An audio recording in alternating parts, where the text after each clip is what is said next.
नमस्कार।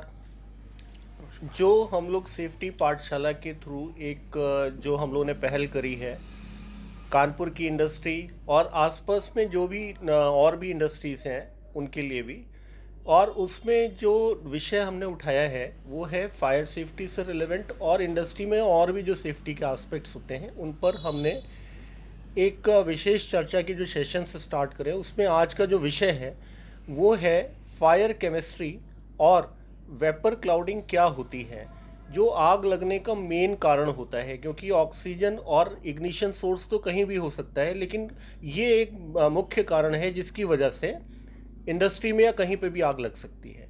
तो इस पर चर्चा के लिए आज हमारे साथ में हैं श्री अतुल बहरवाल जी, जिनको करीब 27 वर्षों का औद्योगिक क्षेत्रों में, संस्थानों में और बहुत अच्छी अच्छी जगहों पे, अच्छी अच्छी फैक्ट्रीज़ में जो नवरत्न कंपनियां हैं उनका भी एक्सपीरियंस है। और वो आपको इस विषय पर बताएंगे कि इससे किस तरीके से रोकथाम कर सकते हैं और क्या सावधानियां बरतनी चाहिए। तो अतुल जी, ये जो एक टर्म है, एक तो मैं आपसे ये पूछना चाहूँगा कि किस तरीके के मटेरियल, ठोस, द्रव और गैस अवस्था में ज़्यादातर जो कच्चा माल और हमारा वैसा फिनिश्ड माल होता है वो होता है फैक्ट्रीज में और सभी जगह पे, गोडाउंस वगैरह में। तो इसमें क्या कारण हो सकते हैं, किस अवस्था में आग लगने के कारण ज़्यादा होते हैं, और ये फ्लैश पॉइंट, वेपर क्लाउडिंग जो किताबों में लोगों ने पढ़ा है लेकिन उसके बारे में ज़्यादा जानकारी नहीं रखते हैं, इस पर थोड़ा प्रकाश डालिए। देखिए, थैंक यू डॉक्टर साहब। देखिए, जो अपने चाहे वो कोई भी औद्योगिक स्थान हो जी। या गोडाउन हो, वहाँ पर आग लगने की जो संभावना बनती है हम्म। वो बनती है कि वहाँ पर ज्वलनशील मिश्रण कितना है। जी हाँ। और ज्वलनशील मिश्रण बनता है, हमारे पास जो भी पदार्थ हैं उनका क्या फ्लैश पॉइंट है। और फ्लैश पॉइंट वो टेम्परेचर है जी। जिस पर कोई भी मटेरियल हाँ। अपनी गैसियस अवस्था में आ जाता है। जी। अब चूंकि वो अपनी गैसियस अवस्था में बदलने लगता है, तो गैसियस अवस्था में बदलने के बाद उस पदार्थ की गैस हवा के संग मिल जाती है आपकी और ओके। जी। ज्वलनशील मिश्रण बन जाता जी है। हाँ। तो इसमें दो पॉइंट आ गए, जी। एक तो फ्लैश पॉइंट और दूसरा फ्लेमेबिलिटी लिमिट। उसमें दो होती हैं, एक होती है लोअर एक्सप्लोजिव लिमिट और एक होती है अपर एक्सप्लोजिव लिमिट। अब ये है क्या, उसको मैं आपको उदाहरण के संग समझाता हूँ। देखिए, जितना हमारा तरल पदार्थ है हम्म। और ठोस, जी हाँ। ये आग लगने से पहले अपनी गैसियस अवस्था में बदलते हैं। हम्म। क्योंकि आग केवल गैसियस अवस्था में ही लगती है, क्योंकि आग लगना एक ऑक्सीडेशन प्रोसेस है और ऑक्सीजन के बगैर मिले आग नहीं जी। लग सकती। जी। पेट्रोल है, देखा होगा आप, किसी भी कंटेनर में अगर पेट्रोल है, उसका अगर हमने ढक्कन खोला जी। तो कुछ ही सेकंड में उसका जो सुगंध है या उसकी गंध है वो हमको महसूस होने लगती है। तो इसका मतलब क्या हुआ, पेट्रोल बहुत कम टेम्परेचर पर भी अपनी वेपर छोड़ने लगता है, अपनी गैस अवस्था में बदलने लगता अच्छा, है। जैसे ये जो ठोस पदार्थ हैं, हाँ। इसमें ये गैसियस अवस्था में आने का क्या रीज़न होता है, किस तरीके से ये कारण उत्पन्न अब होते हैं? देखिए, ज़्यादातर जो अपने ठोस पदार्थ हैं वो कम्बस्टिबल है, जैसे लकड़ी, कोयला, जी। ये सब। तो इनको पहले गर्म करना पड़ता है। हम्म। गर्म करने के बाद ये सुलगने लगते हैं और उनकी गैस जो है वो निकलने लगती है। जी। और फिर वो उसमें ऑक्सीजन मिलती है और ऑक्सीजन मिलने के बाद ही उसमें एक लौ तरीके का निकलना शुरू क्लाउड बन होती है। जाता है, वेपर क्लाउड टाइप का बन हाँ, जाता है। वेपर क्लाउड उसी को बोलते हैं कि जब अगर हमारे किसी भी पदार्थ की गैस निकलने लगी या वेपर निकलने अच्छा, लगी। ये अक्सर मालूम भी नहीं पड़ पाता है अगर वहाँ पे एक्सप्लोजिव मीटर और ये सारी चीज़ें उपलब्ध नहीं है, तो ये नहीं, धीरे धीरे कारण नहीं, उत्पन्न अब होते रहते अगर हैं। उसकी वेपर बन रही है जी। तो उसकी गंध महसूस होने लगती है। परंतु होता क्या है कि कर्मचारी जो कि उसी वातावरण में बहुत समय से काम करते रहते हैं, हम्म। इसलिए वो एक्लेमेटाइज हो जाते हैं उस एनवायरनमेंट में और उनको उस चीज़ की गंध महसूस नहीं हो पाती है। बिल्कुल बिल्कुल सही कह रहे हैं अदरवाइज आप। गंध तो महसूस होती है। जी। अब पॉइंट ये आया कि वो फ्लेमेबल मिक्सचर या वेपर क्लाउड तैयार हुआ है, हम्म। वो रेंज किस में है। ओके। देखिए, अगर वो अपनी लोअर एक्सप्लोजिव लिमिट से नीचे है, हम्म। उदाहरण के तौर पे हवा और उस पदार्थ का वेपर का जो मिश्रण है जी। उसमें किसका कितना परसेंटेज है। उदाहरण के तौर पर जो पेट्रोल की एक्सप्लोजिव लिमिट है हाँ वो 2 से 11% है। जी। मतलब 2% पेट्रोल की वेपर और बाकी ऑक्सीजन या हवा ज्वलनशील मिश्रण तैयार कर देगी, बिल्कुल। और ये 11% तक रहेगा। उसके बाद हाई कंसंट्रेशन हो जाएगा, जी। पर हाई कंसंट्रेशन भी उतना ही खतरनाक है जितना कि फ्लेमेबल रेंज का मिश्रण खतरनाक है। ओके। तो जनरली उद्योगों में होता क्या है, जी। उद्योगों में एक पहली कमी ये है कि वहाँ पर जो कर्मचारी हैं उनको ये मालूम नहीं रहता है कि इसकी वेपर कैसे आग लगाएगी। जी जी जी। तो जनरली उन्होंने किसी भी कंटेनर से कोई भी केमिकल निकाला या कोई भी सॉल्वेंट थिनर या कोई भी ज्वलनशील पदार्थ निकाला और उसका ढक्कन बंद नहीं किया। जी।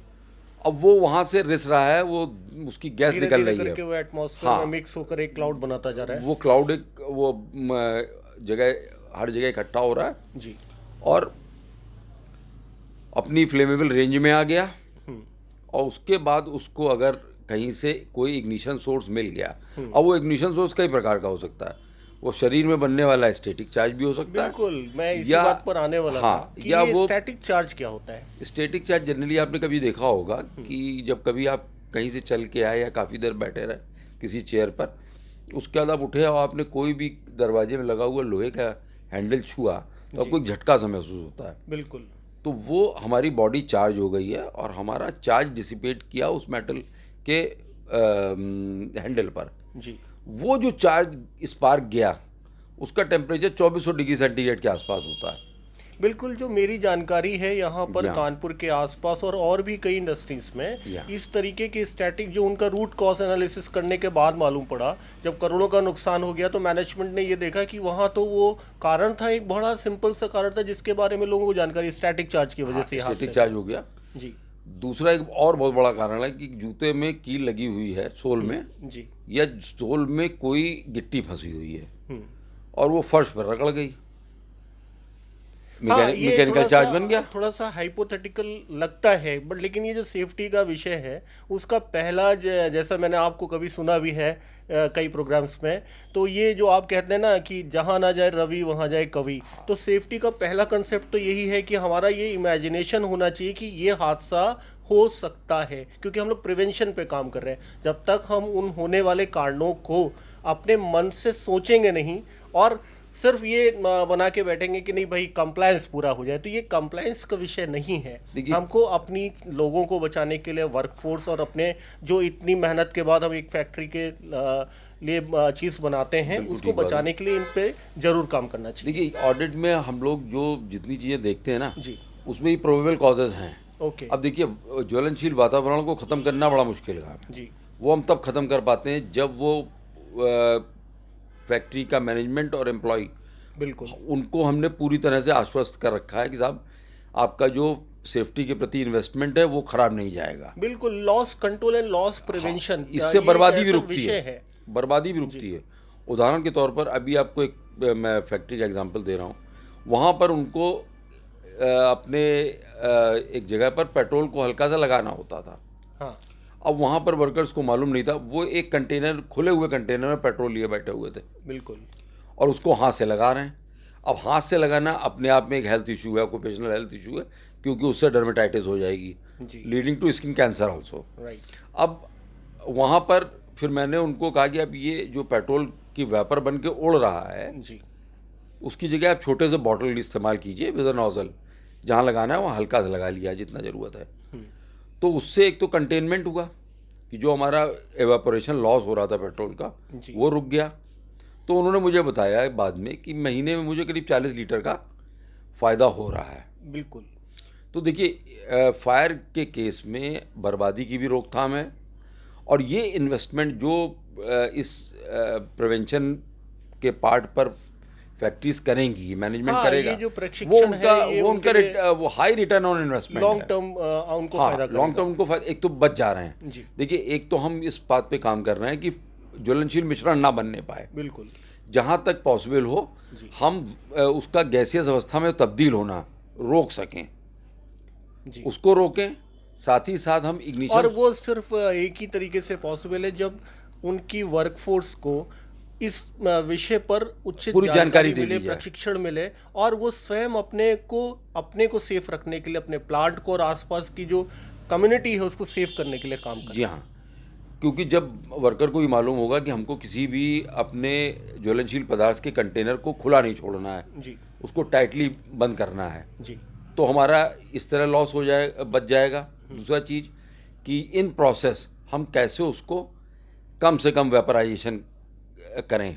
जी साइड बाय साइड हम जितने भी इग्निशन सोर्सेज हैं जी उनको कैसे कट ऑफ कर सकते हैं, जिससे कि वो हमारा जहाँ ज़रूरत नहीं है वहाँ पर कोई भी इग्निशन सोर्स ना आने पाए। बिल्कुल। इग्निशन सोर्स से यहाँ पे मेरा मतलब है स्पार्क, इलेक्ट्रिकल हो, केमिकल हो, मैकेनिकल स्पार्क हो, लोहे के दो चीज़ें आपस में टकरा रही नहीं, हैं, बिल्कुल सही या बात करी आपने। लोहा कोई ज़मीन से टकरा रहा है, जी कंटेनर टकरा रहे हैं, तो इस तरह हम मैकेनिकल डिस्चार्ज रोक सकते हैं, मैकेनिकल स्पार्किंग रोक सकते हैं, केमिकल स्पार्किंग रोक सकते हैं, इलेक्ट्रिकल स्पार्किंग रोक सकते हैं, और जितनी भी और चीज़ें हैं वो हम उनको सहूलियत से प्रॉपर हाउस कीपिंग और प्रॉपर अपकीप ऑफ आपका जितना भी ज्वलनशील पदार्थ है बिल्कुल। उन सबको करने और के बाद। अभी जैसे जी हाँ। मेरे को सुनने में आया है कि जो नया फायर का एक्ट आ रहे हैं जी उसमें भी कुछ तब्दीलियां हुई हैं, जिसमें कि ये जो एनओसी का एक विषय रहता है कि एक कागज़ का टुकड़ा हमको मिल जाता है एक डिपार्टमेंट पर्टिकुलर से,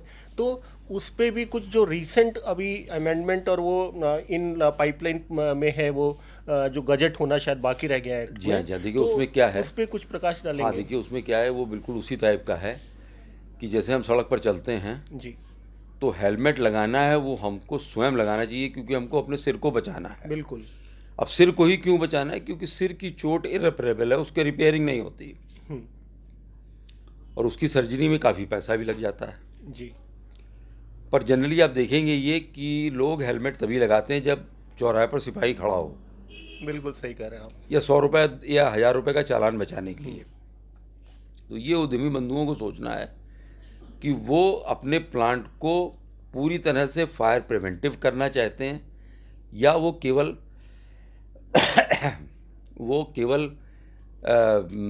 सरकारी कंप्लायंस पूरी करना चाहते हैं। बिल्कुल अब सही सरकारी कंप्लायंस में क्या है, उनका रोल ज़्यादा इस बात पे है कि आग लगे तो बुझाएं कैसे। लोगों की जो, धुआं एक एक मिनट चीज़- डॉक्टर साहब, जी। धुआं है तो धुएं का निकास कैसे हो, लोगों को कैसे रेस्क्यू किया जाए आग लगने के बाद, जी ठीक है, ये भी ज़रूरी पार्ट है। हम्म, तो उसके लिए उनका एक कहना ये कि हर जगह हाइड्रेंट लाइन हो, हर जगह पानी की टंकी हो। बिल्कुल। पर कुछ फैक्ट्रियां ऐसी हैं जो थिनर और सॉल्वेंट बेस्ड हैं और केमिकल बेस्ड हैं, वहाँ पानी का कोई काम ही नहीं है। इवन लोगों को अभी शायद ये भी जानकारी नहीं कि कुछ ऐसे केमिकल्स पाउडर, क्योंकि जो उसका एक एमएसडीएस होता है जिसको मटेरियल सेफ्टी डेटा शीट होती है, हाँ जी। वो एक सिंबॉलिक होता है, वो सप्लायर ने उनको दिया, लेकिन शायद बहुत कम लोग उसको पढ़ते हैं, और अगर उसको पढ़ें तो उनको जानकारी होगी, उनको इस विषय वस्तु की जानकारी होगी कि जो हमारे यहाँ इतने टन्स में ये मटेरियल इकट्ठा है, इसके क्या हजार्ड है, इसके क्या ऑक्यूपेशनल हजार्ड्स हैं, ऑक्यूपेशनल हेल्थ से नहीं रिलेटेड, डॉक्टर साहब, देखिए इवन सेफ्टी से रिलेटेड। हम लोग क्या करते हैं जब ऑडिट में जाते हैं तो हम उनसे केमिकल का नाम नहीं पूछते हैं। जी हम उनसे केवल इतना कहते हैं कि आप हमको इतना बता दीजिए कि आप जितना भी केमिकल इस्तेमाल कर रहे हो जी उसमें से कितने ऐसे हैं जिनका कि फ्लैश पॉइंट 23 डिग्री से कम है। जी अब जो उनके पास सेफ्टी डेटा शीट है जी उसमें ये दिया हुआ है, शायद सेक्शन 5 में दिया रहता है कि उसका फ्लैश पॉइंट कितना है। बिल्कुल। अब वो 23 डिग्री से कम है, 23 से 65 डिग्री है, 65 से 93 है, या 93 से ऊपर है। जी तो उससे हमको ये आइडिया लग जाता है कि यहाँ पर हमारे पास कितना हाईली इन्फ्लेमेबल मटेरियल है, उसके अकॉर्डिंगली हम लोग वहाँ पर डिज़ाइन करते हैं इवन कि वेपर क्लाउड ना बनने पाए। आपसे एक बात और भी कहना चाहूँगा कि हाँ ये जी। जो हजार्डस केमिकल के जो कच्चा माल जिनमें आता है, जी हाँ, तो जी हाँ। उसके जो एम्प्टी ड्रम्स वगैरह होते हैं, हमने सुना है कि मतलब ऐसा भी है कि एम्प्टी ड्रम्स में भी आग लगती है और उससे देखिए, भी हजार्ड हम होता है, लोग उसमें ये रूल्स भी बोलते हैं। देखिए हम लोग ये क्विज करते हैं जी कि एक किसी भी ज्वलनशील पदार्थ का भरा हुआ ड्रम जी और उसको खाली करने के बाद वो ड्रम कौन सा खतरनाक है। जी तो देखिए जो खाली हुआ ड्रम है वो ज़्यादा खतरनाक है। क्यों?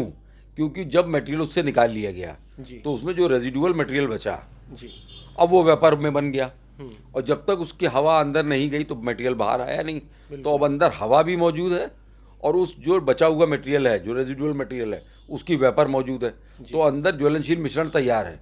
अब उसको बाहर से एक्सटर्नल हीट, जैसे आपने बहुत से हादसे सुने होंगे कि डीजल की टंकी में वेल्डिंग हो रही है, जी। अब उसको प्रॉपर उन्होंने पर्ज नहीं किया और देखा ही तो खाली हो गई है, हम्म, परंतु अंदर जो उसकी जैसे ही आपने वेल्डिंग की, गर्म हुआ और डीजल की वेपर अंदर भर गई जी। और वो फटा और कई लोगों की जान ले गया।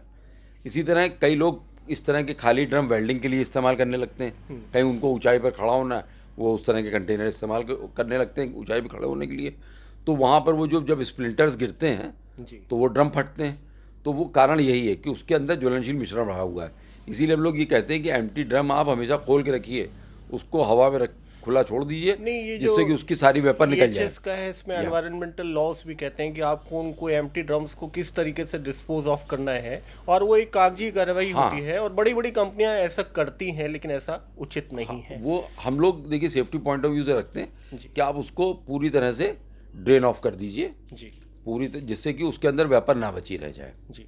या। तो thank you so much Atul ji, आपने अपना अमूल्य समय दिया, और you. Safety auditors and trainers को हम लोग शुभकामनाएं देते हैं कि आप लोग जो इस नेक काम को आगे बढ़ा रहे हैं, और हमारी सेफ्टी पाठशाला चैनल पर आकर आप इस विषय वस्तु की जानकारी जो हमारे उद्यमी बंधु हैं, हमारी जो जनता है, हमारे जो व्यूअर्स हैं, उनको देंगे। और हमारा जो ये पहल और उद्देश्य सिर्फ इतना है कि जो सेफ्टी एक सब्जेक्ट ऐसा है जिसको कि हम इंडस्ट्री में बड़ा सेकेंडरी लेकर चलते हैं, बट ऐसा नहीं है। जो बड़ी कंपनीज या जो बड़े इन्वेस्टर्स फॉरेन कंट्री के लोग हैं, वो इसको बहुत मायने देते हैं। उसकी एक वजह है क्योंकि ये आपकी जान से, आपके फ़ायदे से रिलेवेंट है, और जो अब नए इन्वेस्टमेंट हो रहे हैं या जो ग्लोबल बिजनेस में ये मैंडेटरी रिक्वायरमेंट हो गई कि आपको इन चीज़ों को मेंटेन करना है। सिर्फ कागज़ के टुकड़े के अलावा भी बहुत सी ऐसी मोरोवर चीज़ें ये आपको बताते बर्बादी की बहुत रोकथाम करता है। बिल्कुल। तो थैंक यू सो मच। और हम लोग अभी जो अपना नेक्स्ट वीडियो लेकर आ रहे हैं, उसमें इलेक्ट्रिकल हजार्ड्स क्या होते हैं, डिस्ट्रीब्यूशन सिस्टम में क्या खामियां होती हैं, इसके अलावा वर्कर्स को किस तरीके का प्रशिक्षण देना चाहिए, ऑक्यूपेशनल हेल्थ, सेफ्टी और एनवायरनमेंट रिलेटेड और भी जो विषय हैं, उनकी जानकारी हम अपने वीडियोस में देते रहेंगे। धन्यवाद। Thank you so much. नमस्कार।